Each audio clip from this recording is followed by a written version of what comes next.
2000 సంవత్సరంలో ఈ telephone Department of telecom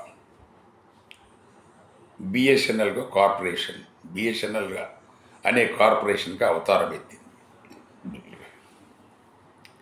అది ఎంప్లాయీస్ కోరుకోలేదు, అది ప్రభుత్వ ఆలోచన. అప్పుడు బీజేపీ గవర్నమెంట్ ఉన్నది, అటల్ బిహారీ వాజ్పేయి గారు ప్రధానమంత్రి, రామ్ విలాస్ పాస్వాన్ గారు కమ్యూనికేషన్ శాఖ మంత్రిగా ఉన్నప్పుడు ఈ కార్పొరేషన్ ఏర్పాటు చేయటం జరిగింది. కార్పొరేషన్ ఏర్పాటు చేసేప్పుడు వాళ్ళు చేసిన వాగ్దానాలు ఈరోజు మనకు ఎలక్షన్ టైంలో రాజకీయ నాయకులు చేసిన వాగ్దానాల లాగా చాలా చేశారు. ఎందుకంటే దానికి నేను ప్రత్యక్ష సాక్షిని. నేను అప్పుడు అసిస్టెంట్ జనరల్ మేనేజర్గా అడ్మినిస్ట్రేషన్లో ఉండి వీటన్నిటిని ఆప్షన్స్ బిఎస్ఎన్ఎల్కి వచ్చే వాళ్ళ ఆప్షన్స్ తీసుకోవటం ఇవన్నీ ఆ ప్రాసెస్ చేసిన వ్యక్తిగా నాకు తెలుసు. అప్పుడు ఏం చెప్పారు, ప్రైవేట్ ఆపరేటర్స్ వచ్చిన ఈ పిఎస్యు ఏదైతే public sector unit government of ఇండియాది బిఎస్ఎన్ఎల్, దీనికి సముచితమైన వెసులుబాటు సదుపాయాలు కల్పిస్తాము. లెవెల్ ప్లేయింగ్ అంటే ఇద్దరు సమఉజ్జీల్లాగా ప్రైవేట్ ఆపరేటర్తో సమానమైన అవకాశాలు మీకు కల్పిస్తామని చెప్పారు. తర్వాత పూర్తిగా వాటన్నిటిని విస్మరించి అడుగున దాని తర్వాత బీజేపీ గవర్నమెంట్ పోయింది, కాంగ్రెస్ వచ్చింది, వాళ్ళదే చేశారు. కాంగ్రెస్ మంత్రి కమ్యూనికేషన్ శాఖ మంత్రి, ఆయన అంతకంటే మహాగణుడు, ఆఖరకు బిఎస్ఎన్ఎల్ను భ్రష్టు పట్టించారు.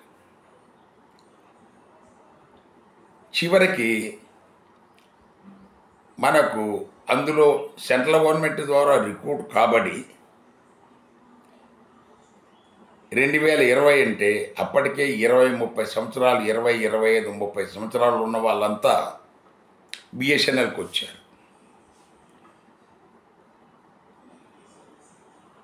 అలా బిఎస్ఎన్ఎల్కు రాకపోయి ఉంటే వీళ్ళు కేంద్ర ప్రభుత్వ ఉద్యోగులుగా 7వ పే కమిషన్ ఇచ్చిన పెన్షన్ బెనిఫిట్స్, పే బెనిఫిట్స్ అన్నీ వాళ్ళకి అందిండే.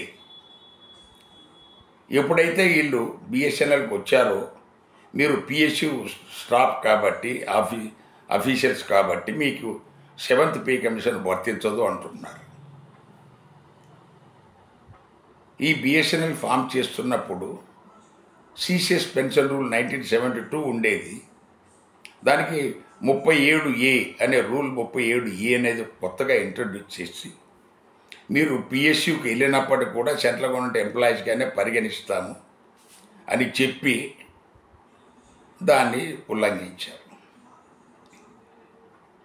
తర్వాత ఈరోజు ప్రైవేట్ సంస్థలు ఏదైనా వాళ్ళు తీసుకున్న కోట్లాది రూపాయలు, వందల వేల కోట్లాది రూపాయలు వాళ్ళు తిరిగి చెల్లించలేకపోతే దాన్ని నాన్ ప్రొడక్టివ్ లోన్స్ అంటే నాన్ ప్రొడక్టివ్ అసెట్స్ అని చెప్పేసి రద్దు చేస్తున్న వాళ్ళు బిఎస్ఎన్ఎల్ విషయంలో మీకు పాత ఇంత బాకీ ఉంది, కేంద్ర ప్రభుత్వానికి ఇంత ఇవ్వాలా అని ముక్కుబెండి వసూలు చేశారు.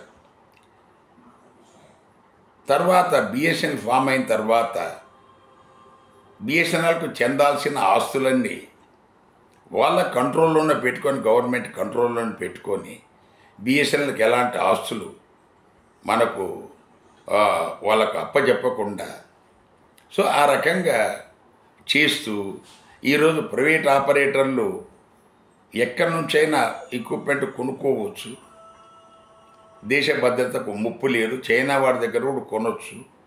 కానీ బిఎస్ఎన్ఎల్ చైనా వాడి దగ్గర కొనకూడదు, దేశ భద్రతకు ముప్పు అని వీళ్ళని నియంత్రించి మీరు యూరోపియన్ అమెరికన్ వాళ్ళ దగ్గర కొనండి, దానికి మన చైనా వాడికంటే 300-400 రేట్లు ఎక్కువ ఉంటాయి, సో మీరు ఎక్కువ పే చేసి కొనుక్కోండి, ఇంకా అప్పుల లేకపోండి.